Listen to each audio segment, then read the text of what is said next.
زندگی کیا ہے؟ زندگی ایک کتاب ہے جس کے پہلے صفحے پر پیدائش اور آخر میں موت لکھا ہوا ہے۔ بیچ کے جتنے صفحات ہیں وہ سارے خالی ہیں، آپ جو چاہیں لکھیں، لیکن لکھتے وقت یہ ضرور سوچیں کہ جب احکم الحاکمین کے سامنے یہ کتاب کھولی جائے تو آپ کو شرمندگی نہ ہو۔ مولانا روم علیہ الرحمہ نے ایک بڑا خوبصورت واقعہ لکھا۔ آپ فرماتے ہیں کہ ایک شخص کو ایک قیمتی ہیرا ملا، انمول ہیرا۔ وہ اسے لے کر جوہری کے پاس گیا اور کہا اس کی قیمت کیا ہوگی؟ تو جوہری نے اسے دیکھا تو کہا کہ میں اپنی پوری دکان بھی دے دوں تو اس کی قیمت ادا نہیں ہو سکتی، اس پورے صرافہ بازار میں کوئی بھی اس کی قیمت نہیں دے سکتا۔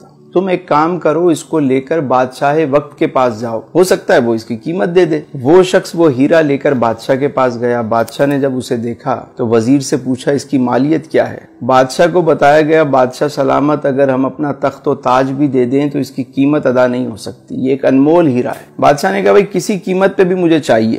وزیر نے کہا یہ کام مجھ پہ چھوڑ دیں، اور اس شخص سے کہا کہ ایک کام کرو کہ تم یہ ہیرا ہمیں دے دو، صبح تم آ جانا سورج نکلنے سے پہلے، سورج نکلنے سے لے کر غروب آفتاب تک محل کے سارے دروازے تمہارے لیے کھول دیے جائیں گے، تم جس دروازے سے چاہو داخل ہو جاؤ، جو کچھ اس محل سے لے جانا چاہو لے جاؤ، تمہیں کوئی روکنے ٹوکنے والا نہیں ہوگا۔ وہ شخص گیا گھر، ساری رات اسے نیند نہیں آئی۔ صبح سورج نکلنے سے پہلے وہ محل میں داخل ہو گیا، دیکھا سارے دروازے کھلے ہوئے، وہ آرام سے داخل ہو گیا، کسی نے اسے روکا نہیں۔ پہلے ہال میں جب وہ گیا تو اس نے کیا دیکھا کہ بہت سارے شاہی لباس وہاں پر ٹنگے ہوئے ہیں، طرح طرح کے لباس ہیں۔ اس نے سوچا کہ ابھی تو صبح کا وقت ہے، میں نے تو ایسے کپڑے کبھی نہیں دیکھے، چلو پہلے اسے ذرا زیب تن کرتے ہیں۔ اس نے ایک لباس پہنا، اسے شیشے میں دیکھا، دوسرا پہنا، اسے اتارا، تیسرا پہنا، اسے اتارا۔ کافی وقت کے بعد اسے ایک لباس پسند آ گیا۔ جب وہ پہن کر اپنے آپ کو دیکھتا ہے، کہتا ہے میں تو شہزادہ لگ رہا ہوں، میں تو بادشاہ لگ رہا ہوں۔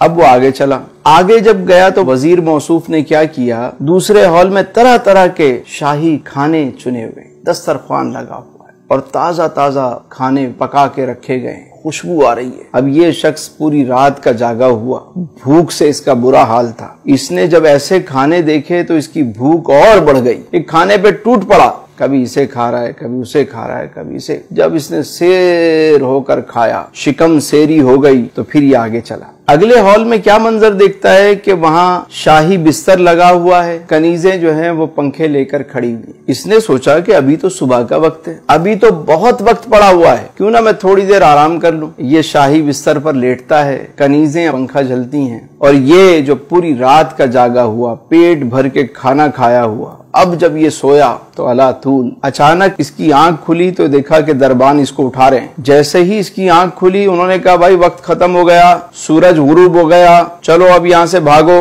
یہ شخص فوراً اٹھ کر سامان اٹھانے لگ گیا، کبھی یہ اٹھا رہا ہے، کبھی وہ اٹھا رہا ہے۔ انہوں نے کہا خبردار، تم یہاں سے اب تنکا بھی نہیں لے کر جا سکتے۔ اس نے کہا میں نے تو کچھ بھی نہیں لیا ابھی تک، تمہاری مرضی، وقت ختم ہو گیا۔ اٹھا کے اس کو محل سے باہر پھینک دیا۔ مولانا روم فرماتے ہیں کہ جس طرح اس شخص کو قیمتی ہیرا ملا، انمول ہیرا، اور اس نے اسے ضائع کر دیا۔ اگر وہ چاہتا تو سارا دن بجائے اچھے لباس پہننے کے، اچھے کھانے کھانے کے، ایک معقول لباس پہن لیتا، مختصر سا کھانا کھا لیتا اور آرام کی قربانی دے دیتا، اور وہ سامان اٹھا کے باہر رکھتا رہتا۔ جب شام کو وہاں سے نکالا جاتا تو اس کا اپنا محل تیار ہو چکا ہوتا، لیکن اس نے اپنے انمول ہیرے کو ضائع کر دیا۔ اسی طرح ہم دنیا میں آئے ہیں تو یہاں پہ ہم اچھے لباس، سوٹڈ بوٹڈ، بس ہمارا مرنا جینا جو ہے وہ بس لباس پہ ہے۔ کچھ زندہ رہنے کے لیے کھاتے ہیں اور کچھ کھانے کے لیے زندہ رہتے ہیں، مقصد ہی کھانا ہے، کھائے جا رہے ہیں، اور اس کے بعد سونے میں وقت ضائع ہو جاتا ہے۔ یاد رکھیے جب موت کا وقت آتا ہے نا تو انسان کہتا ہے کہ مجھے تھوڑی سی مہلت دے دو، میں 2 رکعت نفل ادا کر لوں، اے فرشتوں مجھے کچھ موقع دو کہ میں 1 مرتبہ سبحان اللہ کہوں، 1 مرتبہ الحمدللہ کہہ لوں، ارے 1 مرتبہ اللہ اکبر کہہ لوں، تھوڑا سا تو موقع دو، میں کچھ صدقہ و خیرات کر دوں۔ فرشتے کہتے ہیں تجھے جو وقت ملنا تھا سو مل گیا، ٹائم از اوور، اب چلو۔ تو عقل مند وہ ہے کہ جسے جتنا دنیا میں رہنا ہے اتنا دنیا کی تیاری کرے، اور جتنا عرصہ قبر و آخرت میں رہنا ہے اتنی اس کی تیاری کرے۔